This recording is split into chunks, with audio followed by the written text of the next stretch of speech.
Ada yang lebih buruk lagi, apa? Sifat ujub. Maka dinyatakan dalam hadis kata Rasulullah, inna riya min akhfa min dabibin namal wa innal ujub akhfa min riya. Kalau riya lebih tersembunyi dari langkah semut, maka ujub lebih tersembunyi daripada riya. Allah. Kadang kita nggak sadar kalau kita ujub. Pak, orang kalau riya masih bisa dinasehatin, ditegur masih sadar. Orang kalau maksiat dinasehatin masih sadar. Tapi kalau orang ujub dinasehatin, kebal saudara sekalian. Kenapa? Sebab dia menganggap dirinya udah suci. Dia menganggap dirinya sudah mulia. Kalau ada orang nasehatin, dia bakal bilang, siapa lo? Dia nggak tahu gue ahli ibadat. Ini orang sekampung nih kalau tahu saya ibadahnya paling banyak. Sholat malam tadi 2 rakaat jam 3 malam, habis ini tidur lagi dia. Artinya membanggakan dirinya ahli ibadah, menganggap dirinya suci. Maka orang yang sudah kena penyakit ujub ini sangat sulit disembuhkan saudara sekalian. Makanya hati-hati dengan sifat ujub. Hadirin, ketahuilah Allah Subhanahu wa ta'ala menyatakan di dalam Al-Quran, wa amalun salih yarfa'uh, dan amal yang saleh diangkat oleh Allah. Ini ulama-ulama ahli tafsir sebagian mengatakan arti diangkat, arti angkat dari ingatan dia. Jadi kalau pengen tahu tandanya ikhlas, Pak, dia lupa dengan amal kebaikan yang pernah dilakukan oleh dia. Itu tanda diterima amal ibadahnya. Tapi kalau dia masih ingat amal ibadah dia, ini belum tentu diterima sama Allah. Kalau kita sebaliknya, dosa dilupain, amal taat diingat-ingat. Tapi kalau kaum solihin kagak. Sebaliknya, dosa walaupun dia tobat ribuan kali masih ingat terus. Tapi kalau amal kebajikan, amal kebaikan saudara sekalian, dia lupakan walaupun udah beramal banyak. Makanya alhamdulillah tadi disampaikan di Musola Al-Ittihad ini dibacakan juga kitab Sulam Taufiq karya Al-Habib Abdullah bin Husain bin Tahir. Ini Habib Abdullah bin Husain bin Tahir, Pak, biar kita tahu. Pengarang kitab Sulam Taufik ini, dia adalah guru daripada Al-Habib Utsman bin Yahya Mufti Betawi. Ini gurunya nih, Habib Abdullah bin Husain. Habib Abdullah bin Husain bin Tahir, wiridnya dia, itu setiap malam, setiap sehari semalam, baca salawat sebanyak 25.000 kali. Baca la ilaha illallah Muhammad Rasulullah sehari semalam 25.000 kali. Baca Allah, Allah, Allah sehari semalam 25.000 kali. Ahli zikir. Kemudian juga salat tahajudnya, Pak, nggak kurang daripada 10 juz Al-Quran. Salat duhanya 10 juz Al-Quran. Artinya Habib Abdullah bin Husain bin Tahir setiap 3 hari sekali khatam Quran di pagi hari dan khatam Quran di malam hari. Tuh ya. Ibadahnya luar biasa. Ini rumahnya beliau sampai sekarang masih ada di Hadramut. Kita pernah mampir ke rumah Habib Abdullah bin Husain bin Tahir. Itu ada 3 lantai hadirin. Paling atas tempat khalwatnya dia. Itu waktu kita ketemu salah satu cucunya bilang, ini setiap anak tangga di rumah ini pernah digunakan buat khatam Quran sama beliau. Ahli ibadah, belum dakwah, belum zikir, belum yang lain-lainnya. Hadirin, ada Habib Abdullah bin Husain bin Tahir dalam munajat beliau setiap malamnya. Sambil menangis dia berdoa memohon kepada Allah. Ya Rabbi, ma ma'na amal wa kasbuna kulluh zalal lakinnana fika amal tuhyi idham ramah. Dia ucapkan, ya Allah, saya mengaku diri saya ini gak punya amalan. Perasaan yang saya lakukan cuma dosa dan kesalahan. Tolong maafkan hambamu ini ya Allah. Sudah. Ibadahnya banyak cuma lupa. Kenapa? Ini orang yang ikhlas.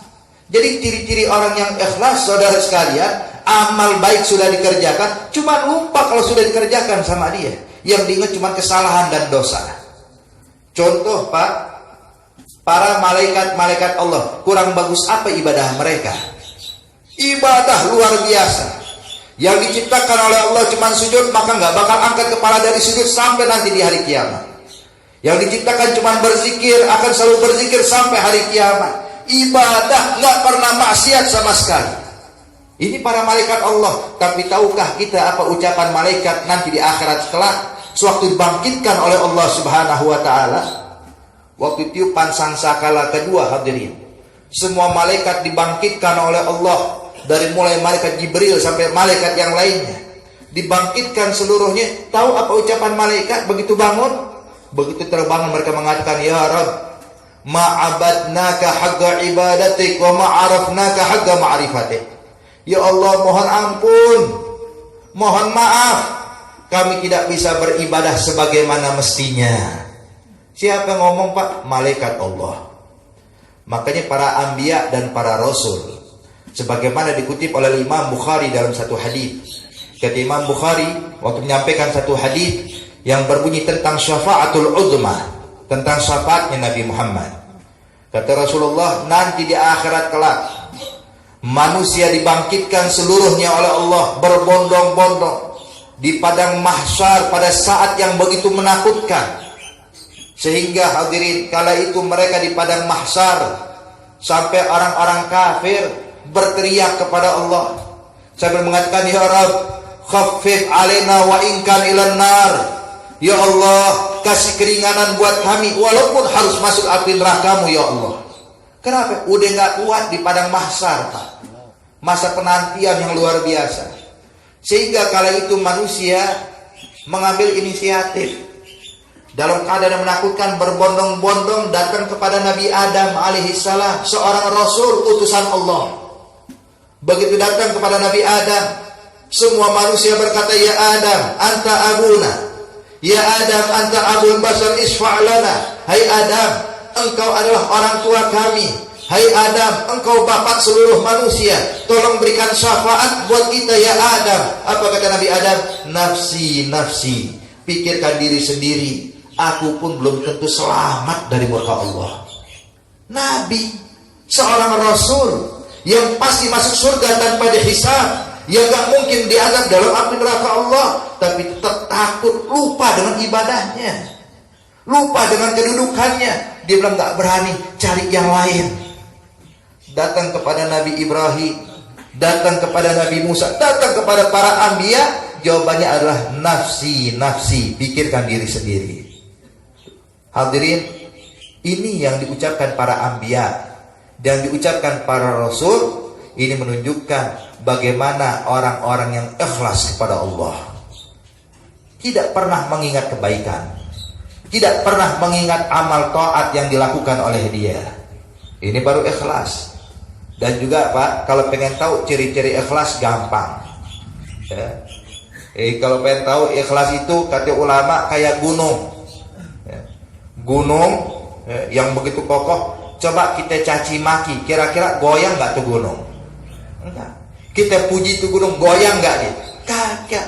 Nah orang yang ikhlas kayak begitu Pak, dipuji kagak gembira, dicaci kagak marah. Udah, urusan dia sama Allah. Nah cuman kadang-kadang kita ini kurang mengerti makna hakikat ikhlas. Ikhlas itu Al-Imam Fudail bin Iyad radhiyallahu ta'ala anhu wa arda, beliau katakan, saudara sekalian, al-amal li ajlin nasriya wa tarkul amal li ajlin nasriya wa tarkul amal li ajlin nasyirik. Beramal untuk pujian manusia, berharap penghormatan dari manusia, itu riya. Dan meninggalkan perbuatan juga karena manusia, itu pun juga syirik, itu pun juga riya. Kenapa hadirin? Kadang kita ini mengartikan riya kalau beramal doang, tapi kalau ninggalin amal karena manusia juga riya. Kenapa ente nggak pakai peci kalau ke masjid? Wah, Beb, aneh kalau pakai peci tadi bilang ustad lagi. Udah biar nggak pakai peci deh, yang penting kan sholat. Ada riya. Kenapa riya? Sebab kau tinggalkan amalan karena manusia.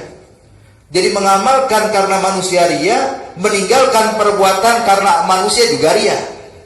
Terus apa solusinya ya Fudail bin Iyad? Kata Fudail bin Iyad, solusinya cuma satu, apa? Ikhlas. Beramallah karena Allah, meninggalkan perbuatan juga karena Allah. Jadi intinya hadirin ya, nih kalau udah kita tanamkan dalam hati kita niat yang begitu luar biasa, jangan sepelekan tentang masalah niat. Tanamkan niat yang tulus kepada Allah. Sebelum kita beramal, kita niatin ikhlas. Setelah beramal, kita memohon ampun kepada Allah kalau kagak ikhlas. Jadi intinya hadirin, kalau sudah ada dalam hati kita sifat yang luar biasa ini, kita bakal selamat dunia serta akhirat. Dan syaitan pun gak bakal bisa mendekat kepada kita. Dia bakal nyerah dari kita semua. Semoga Allah subhanahu wa ta'ala limpahkan taufik dan hidayah untuk kita semuanya, sehingga kita tergolong menjadi orang-orang yang